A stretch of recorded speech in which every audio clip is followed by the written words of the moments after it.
किसी मुल्क का जो मेन उसका अर्निंग है इज एक्सपोर्ट्स। डॉलर्स वहीं से आ रहे हैं। लोकल इंडस्ट्री कितनी मर्जी थ्राइव कर ले, देखें हमारा दारोमदार एक्सपोर्ट पे है।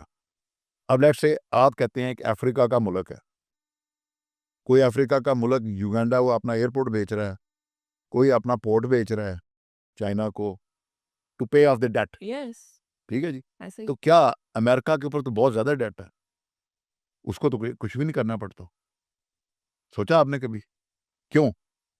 इसलिए उसको कुछ नहीं करना पड़ता कि वो डॉलर प्रिंट करता है, प्रिंट करता है। उसका डेट डॉलर में है, उसने डॉलर मशीन ऑन करनी है, प्रिंट करके डेट दे देना है। भेज देना। यस, ठीक है।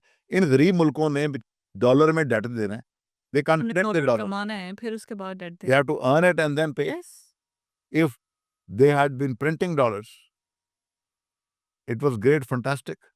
अब ईयू बना, यूरोपियन यूनियन, तो बड़े बड़े मुल्क खत्म हो जाएंगे बीच में। Greece is in crisis, Cyprus is in crisis, Italy is in crisis. क्यों क्राइसिस में है सर? वो नोट नहीं छाप सकते। राइट। ईयू में सारा कुछ प्रिंट होगा। जर्मनी में एक बैंक उन्होंने बना दिया, वो प्रिंट करेगा यूरो, सबको देगा। सबको देगा। तो ये थोड़ा कि अपनी प्रिंटिंग प्रेस ऑन की तो सुबह लीरा बना लिया, तो रात को ये बना लिया, तो काम चलता गया हंकी डंकी। यूके क्यों नहीं गया ईयू में?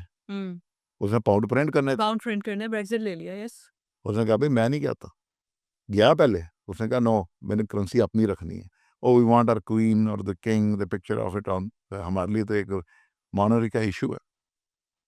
सो कहने का मतलब यह है कि अगर आपने डेट पे ऑफ करना है या डेवलप करना है, you need dollars, right. You need export.